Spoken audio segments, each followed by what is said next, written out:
What if you found gold that could change your life forever but belonged to someone else? Would you take it anyway? What if the original owner was a small guy with a big attitude and a silly urge to kill? Does your decision change? This is Leprechaun. The movie begins with a leprechaun walking down a flight of stairs before admiring his gold. He says that try as they will, try as they might, whoever steals his gold won't live through the night. Some pretty heavy foreshadowing of what's to come. A man pulls into his driveway, gets out of his vehicle, and downs a bottle of alcohol. He then tells the driver of the limo his wife says they can't afford to take his luggage in the house, as he promises his wife mansions and luxury. He wonders if the package from the funeral parlor arrived, to which she says yes, as he opens the package to find a urn, breaking it open to reveal gold inside. The man says he caught a leprechaun and made him tell him where the gold is, but his wife dismisses his claims as drunken foolishness, which, given how unbelievable what he says is, and the bottle he downed earlier, it's hard to blame her here. It also sets up that he's probably said crazy things while drunk before, and that his wife must be patient beyond belief. She then goes into the house to make him some tea to sober him up as a storm brews outside. Hearing a child saying Mary had a little lamb, she goes to investigate, finding a suitcase where she's told to open it up from whoever is inside before they suffocate, showing us the first glimpse of the Deaf Leper's powers, his ability to mimic voices, and the ingenuity it takes to manipulate people. Opening the case, Lolep jumps out, scaring the pants off of the woman as she falls down a flight of stairs at breakneck speed, dying in an instant. Now stakes are set. We know Leppy Nope isn't above killing anyone he believes could come between him and his gold, and he will do so by any means necessary. Leprechaun uses his voice mimicking powers to mimic the man's wife, confronting him and revealing that he caused something to happen to said wife, leaving her fate a mystery for the man, with that uncertainty causing him to panic. The man runs away to get a gun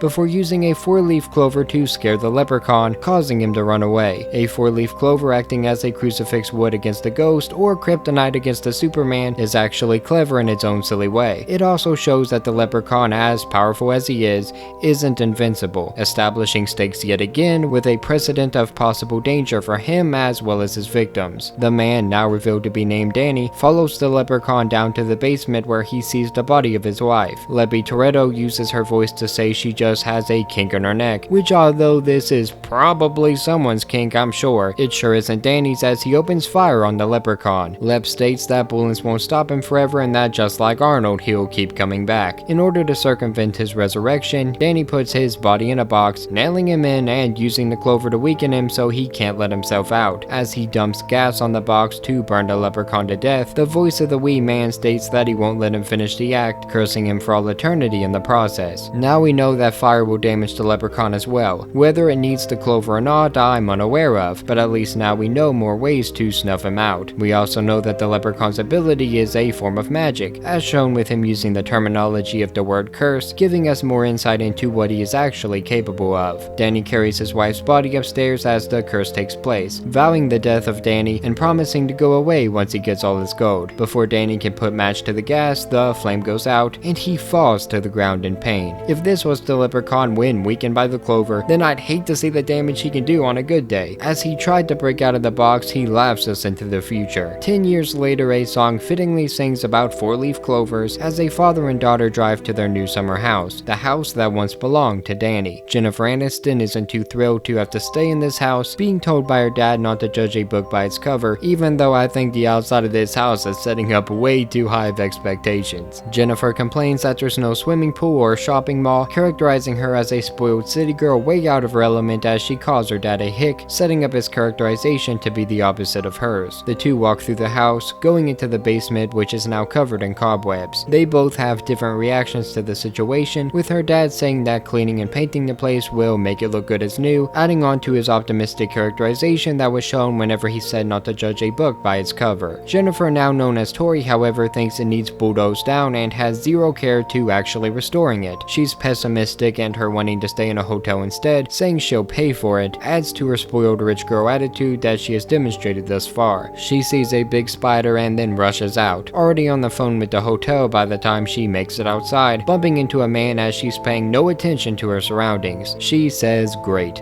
as if it's the guy's fault, really making me dislike her as she throws money at the problem hoping that it goes away, the same way she tries to get out of staying at the house in the first place. Not taking her crap though, Muscle Man here tells her that a sorry would make them even, a sorry that she refuses to give him, telling him to keep the change and disregarding his feelings. She rushes to the vehicle, saying every degrading word she can think of at the house, as the man with familiarity calls it the old Grady's place, establishing that he knows of it for one reason or the other beyond just the house he's been hired to restore. He then laughs at her once she finishes her rant, saying that he thinks it's funny how girls are afraid of spiders, basically challenging her to prove his comments wrong. She gets defensive, talking about equality and calling him a butt. Mr. Armstrong, or who she would call Bud Aldrin, says his name is actually Nathan and that he doesn't know many guys that would be scared of a house, pushing the challenge further and reeling her in, hook, line, and sinker, showing that Nathan is more intelligent than he seems. The dad comes out with the bags and says he isn't going to fight with her so they can leave. The man knows women are always right, so you can tell he's been married. She tells him that she's not afraid of dust or bugs and that they're going to stay, leaving her dad absolutely flabbergasted. Women change their minds on a whim, man, what can you do? We then meet Ozzy and Alex, with Ozzy not seeming to be all there, telling stories of UFOs and honestly seeming like a pretty fun dude, talking about magic and other things of the sort. Alex is tired of all the stories though, making him agree to stop telling them and shooting him with a slingshot. It's official, I don't like this kid. The dad comes over and meets the two, shedding light on their relationship to Nathan, with Alex being his brother and Ozzy being Alex's friend. When the dad offers to help, Alex tells him liability insurance says that he can't, but thanks him for the offer. Kid's smart, I'll give him that. He says he could go for a beer, getting shut down by Ozzy, telling him to never drink that stuff. This could be hinting at why Ozzy turned out the way he did. If his mother drank while pregnant, the harm of that could have sadly been significant enough to cause him brain or developmental damage. Meanwhile, Tori is taking drinks down into the basement, each step adding tension, with music complementing the eerie atmosphere. Tori calls out for Nathan as we get glimpses of the still alive Johnny Lepp in the box as a tarp falls onto Tori, knocking her to the ground and spilling her drinks. Nathan comes down and apologizes, as we learn the drinks were Tori's way of doing the same, with her calling them a peace offering. This is actually clever writing, keeping it in line with her character since she still hasn't officially said sorry, but showing a kind-hearted side of her as she tries.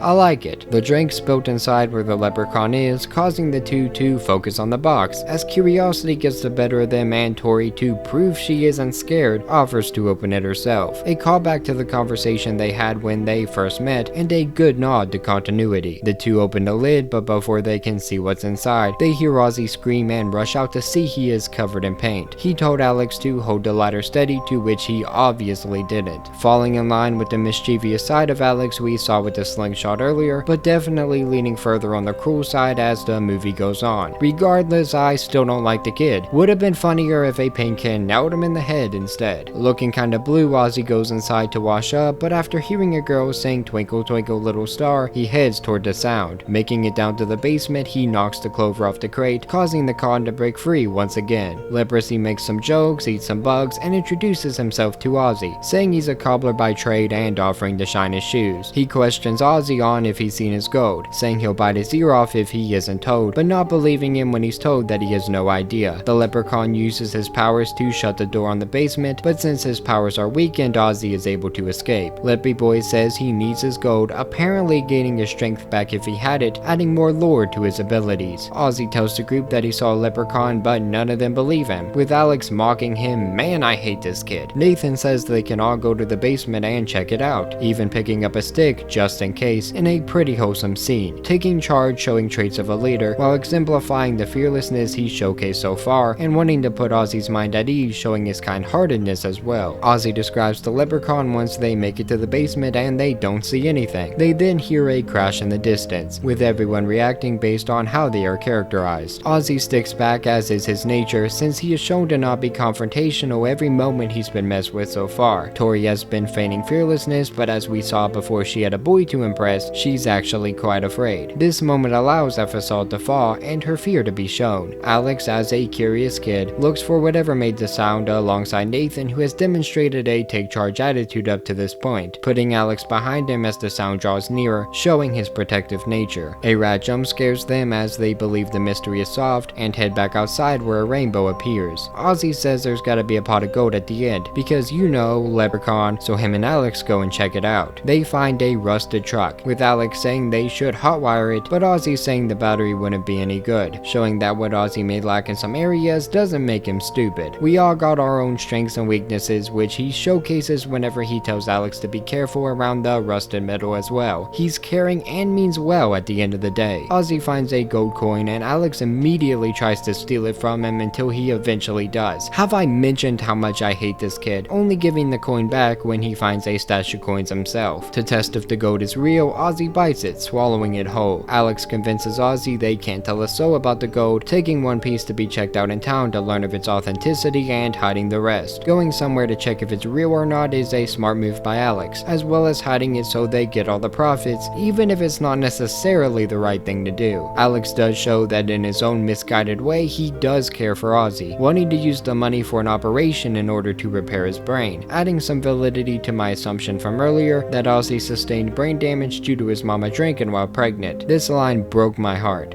But I'm smart.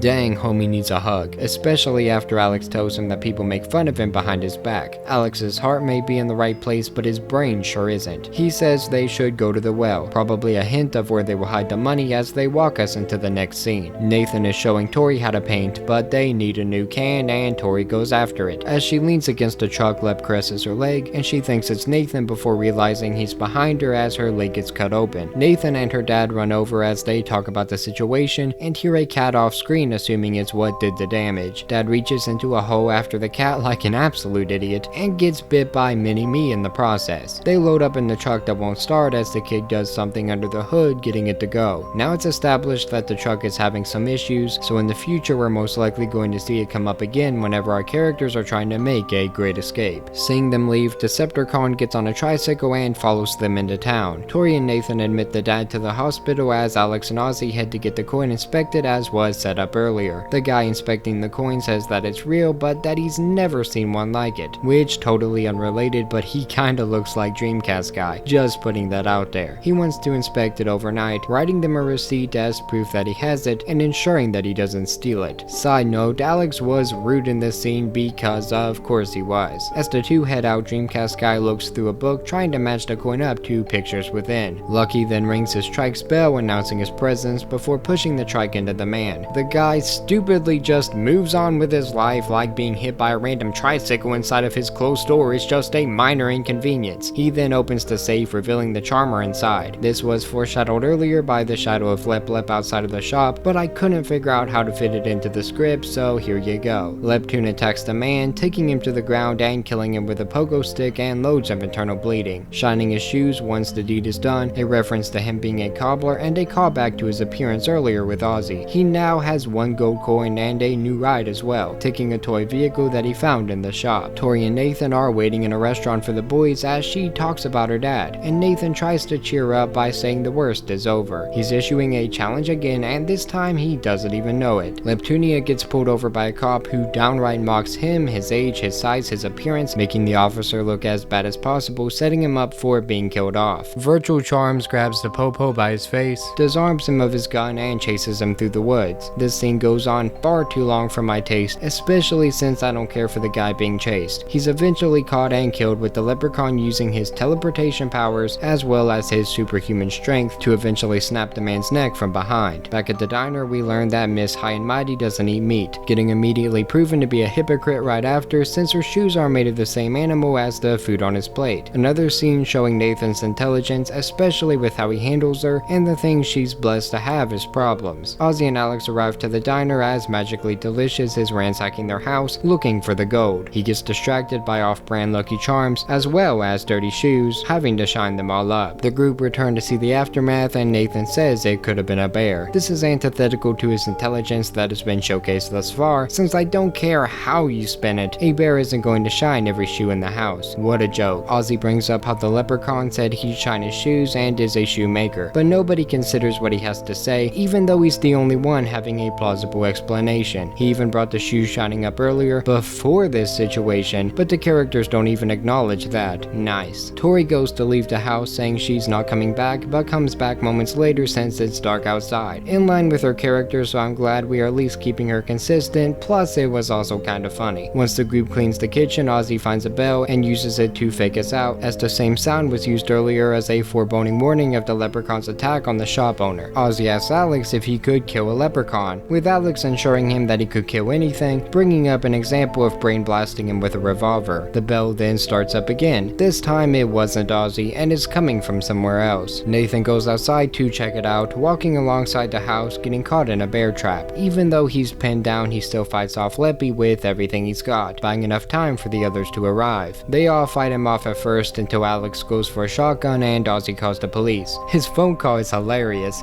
and since he calls into the police often, they don't take him seriously, especially since he tells them a leprechaun is attacking. There's a good continuity nod here as well, with the officers bringing up the UFOs he possibly caught in on last time, referencing the story he was telling Alex in his introductory scene. Alex gives the shotgun to Nathan, Ozzy takes Alex away from danger, and Nathan shoots Lepis, sending him flying backwards. Tori gets Alex out of the bear trap, and he then shoots a bush many times, even though there's no proof that our little dude is even in it. He doesn't seem to have to reload this thing either. I need this gun. Getting back in the house, Tori wisely tries to call the police, knowing how Ozzy's call was probably received, but the phone line's dead. Her and Alex bandage Nathan's wound, and the group carries him out to the truck. They all load up, but just like last time, the truck doesn't start. Alex yet again goes out to check the distributor cap, but finds a leprechaun instead. They all get inside and lock up tight, but Leprechaun punches through the windshield and bites Ozzy's ear as he promised to do earlier. Tori, being resourceful, uses the cigarette lighter to burn him, causing him to retreat into the barn. There, he adds upgrades to his vehicle and uses it to shove the truck over, but they all escape and make it to the house, shutting the door on Lev's hand, severing it from his body, where it still continues to function without him. A new power has now been established and his mortality brought into question. Remembering she has a cell phone, Tori calls the police, but her phone dies mid-call. The sheriff calls in the closest deputy, which is the one that was killed earlier, with Leopold using his voice imitation to make it so cops don't intervene. Tori yells at Ozzy that it's not a leprechaun, even though she had physical contact with it when it caressed her leg and said that it felt like a human's touch. Plus, she just saw it outside and said it wasn't a bear. But here she refuses to acknowledge the most likely possibility, even though it falls in line with her earlier experiences. Way to hurt her characterization just to push the plot forward and make an opening for Ozzy to defend himself by bringing up the gold they found. Alex explains to Tori that they were going to use the gold to fix Ozzy's brain, that he knows it isn't possible, but that Ozzy doesn't. He was giving Ozzy false hope to make him feel better about a problem that he himself created by telling Ozzy that people made fun of him. That's all kinds of wrong. I'm not sure why the writers thought this somehow helped Alex's character, because in my eyes all it did was harm it. He then tells Tori where the gold is, so she decides to finally face her fears and go out to the well. This was some good development here, since it's the first time she took a leap by herself of her own volition. She gives London Lepton his gold and runs back to the house as his powers start to return. Back inside, she says that it's over as the Leptonian counts his gold and sees that he's one short, the one that Ozzy ate from earlier. Feeling tricked with his feelings lucky harmed, he vows revenge. Alex goes to get ice for Ozzy's ear, finding a leprechaun instead. A fight breaks out with Lepter Werman burning his hand, hiding in cabinets and cracking jokes, getting shot yet again. He plays dead for a bit before jump scaring them and running away, putting the shotgun with the unlimited ammo glitch to the test, leading us to getting our first reload of the movie. Lep bursts through the floor and catches another shell, before calling the group, asking for his gold, and offering a helping hand. Ozzy is willing to sacrifice himself, but says that Danny would know how to stop the leprechaun, with Nathan saying he's in a resting home now since his stroke 10 years ago, which is what we witnessed at the beginning of the film, as well as knowledge that was set up from Nathan's familiarity with the house's origins in his introductory scene. I like it. Tori decides to go ask Danny about how to kill a leprechaun, so to distract the cobbler, they throw shoes out so he wastes time shining them instead of chasing her, which I will admit was kinda funny, and was set up earlier whenever he was ransacking the house. He eventually does follow her, as she sneaks into the retirement center looking for Danny. When she gets to his room, she finds Little Elle instead, running for her life, and finding Danny dangling while she's in the elevator. He tells her a freshly picked 4-leaf clover will weaken the leprechaun and make him killable before dying himself. This revelation does bring the past scenes into question, however, since the clover that was on the box was long dead, but still made it so he wasn't able to bust out. It's a nitpick that could be justified as him being weakened and not dead, as well as weak since he didn't have his gold, but I felt it was worth bringing up regardless to Kevin my bacon. She gets back to the house and looks for clovers, getting caught by Lepsy and chased for a bit. She sees the cop car at the end of the road, which she should have drove by, but that's a nitpick since there could have been another road out and I'm a headcanon it as such. She rushes down and jumps in the vehicle, seeing the officer dead. Hannibal Lecter jumps her and she takes his eye out with the cop's baton, causing him to take the officer's eye to replace his own with, demonstrating a new power that hopefully gets addressed again in later films. She gets saved by Nathan and a shoddy as they heard her scream, so him and Ozzy came running. The trio then start looking for clovers, as Alex tries to set up traps for the Leprechaun in order to save Ozzy. This scene does redeem him a bit, and it also relates to what he said earlier when he believed that the Leprechaun can be killed. Tori goes to give up and Ozzy tells her that she needs to believe, as she pulls out a lot of clovers saying she believes and finding one with 4 leaves. Alex gets jumped by Lepre and is about to get his head shoved in the bear trap when Ozzy runs to his defense, telling Master Makarov that he's the one he wants, that he swallowed the coin and it's in his belly, getting his attention. He chases Ozzy outside, tackles him and cuts him up, as Alex saves him with the clover by slingshotting it into Lep's mouth and knocking him into the well. He tells Ozzy that he's smart, with Ozzy getting him with a got you as Alex did to him earlier in a pretty wholesome scene. To ensure he doesn't come back, Nathan blows the Leprechaun up, watching as the well burst into flames. The police arrive the next morning with all our heroes surviving, but the movie ends with the Leprechaun's voice cursing the well he's in until he can get his coin back. So is the Leprechaun a good movie? That's debatable. Honestly, although it has its fair share of dumb moments and cliches, they did a fairly good job keeping the movie grounded in its own reality. It set the Leprechaun up to be a powerful force to be reckoned with, but his motivations are not clearly defined, with him willing to leave the group once he believes he has all his gold after Tori hands it over, yet he killed the shop owner for having a single piece of it without giving him a chance to return it, leaving him a weird mix of justifiable and evil beyond justification. The gore was decent with some good practical effects, and although the way they use lighting effects feel dated after all this time, they do add to the overall charm of the film. The music choice worked well, with the first song foreshadowing how to beat the Leprechaun in the end, and the instrumental tracks helping build suspense and tension in scenes that would feel off without it. The jump scares were cheap but not overused, so I didn't mind them too much, especially since the acting was good from everyone involved. I haven't done an analysis on a movie like this, so bear with me as I have no idea what else to say. If you had a different interpretation of the film, let me know in the comments below. Dislike if you disliked it, and for more news, reviews, and whatever we choose, stay tuned to Nerdsfeed. Have a great day. Thank you.